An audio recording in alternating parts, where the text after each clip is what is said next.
Now we come to the positive side of our discussion. Then what is jihad? Here, as in the case of Iman, let us first understand the literal meanings of jihad. As I told you, 99.9 recurrent percent words in Arabic language are derived from a three-lettered root. And from there the words, they are derived, coined on different patterns. Iman was from Aman, Islam from Salam. In the same way, jihad is from Juhud.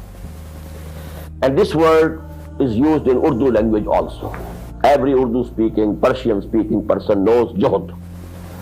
Rather, we use the word Jiddo Juhud. Jid is again to strive for something, and Juhud to strive for something. You are making effort in some direction. You are striving for something, it is Juhud. But what is the difference between Juhud and Jihad? Jihad and Mujahada, they are from Babul Mufa'ala. There are patterns in Arabic language, as I told you. It's a very mathematical language. The three-letter root, and from that, on different patterns, words are being coined. Mufa'ala, this is a wazn. When the words are in this pattern, two meanings are added. Number one, mubalagha. That in that action one is striving very hard, very hard, very hard. And number two, now this action, this fail, is bilateral. There are two groups pitched against each other in this action. The example will be very clear. Juhud, that is to strive for something. You are also striving, he is also striving, he is also striving. So there is a confrontation. Juhud pitched against Juhud. Juhud confronting Juhud. Juhud from this side, Juhud from this side, coming against each other. This is jihad or mujahada. And you have to strive more and more and more. Because when you are striving unilaterally, you can be slow. But when there is opposition, either you win or you lose. Then you have to use all your energies, all your resources. Because now, either you win or you lose. So actually, in mufala you have two added meanings, mubalagha and muqabala. These two words are also on the same pattern, mujahada. Let me give you another example. Qatl. Qatl is a unilateral action. Somebody was going and somebody shot him. He was killed. This is unilateral action. But if there are two groups pitched against each other, they want to kill them and they want to kill them. Now it is muqatala or qital. So the difference between qatl being a unilateral phenomenon and qital or muqatala being a bilateral phenomenon. The same is the relationship between juhud and mujahada. And there are so many words, because most of us here, they know Urdu, and these words are used in Urdu. Bahs, to argue. Mubahasa, there are two groups, two individuals. They are arguing against each other. He wants to prove his point and prove that the other point is false. And the other person is trying to prove his point. And he is trying to prove that this man, whatever he is saying, is false. This is mubahasa. So bahs is unilateral, mubahasa, it is bilateral. In the same way, shair, a poet is saying, poetry. Mushara. What is mushara? Poets gather together and they are competing. They want to show off, their expertise, and they have to see who has won that mushara.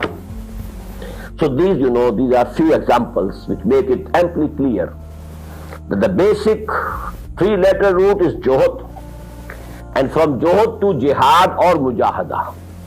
from qatl to qital or muqatala, from nafaq to nifaq and munafaqa.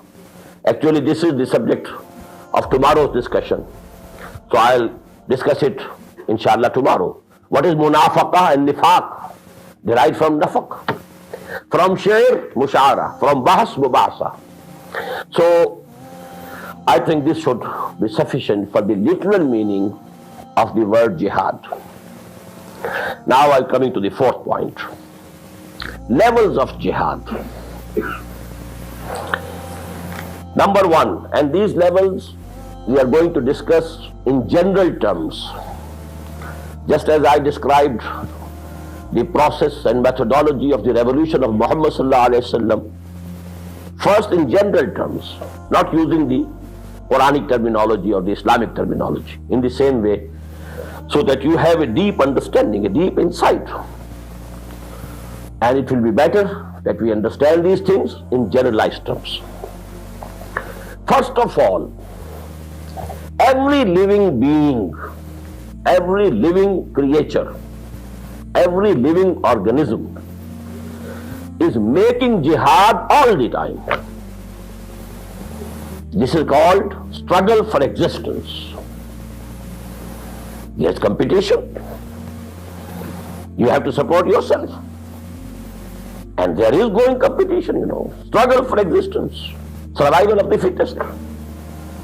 Every living organism is in jihad all the time. We call it jihad lil haya, for life. Jihad lil baqa, struggle for existence. Only the dead things are not doing any jihad. Every living organism, it is all time, it is making jihad because there is competition. You have to compete to live. So it is juhud lil baqa or jihad lil baqa, jihad lil hayat, struggle for existence, struggle for life. Now, number two, every self-respecting human being, every self-respecting human being has to make jihad, irrespective of whether he is a Muslim or a non-Muslim.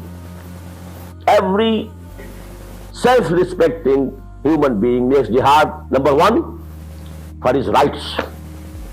Jihad lil huquq, to get the rights from the usurpers, those who have usurped their rights, those who have made them slave, those who are exploiting them, those who are suppressing them, those who are depriving them of their rights.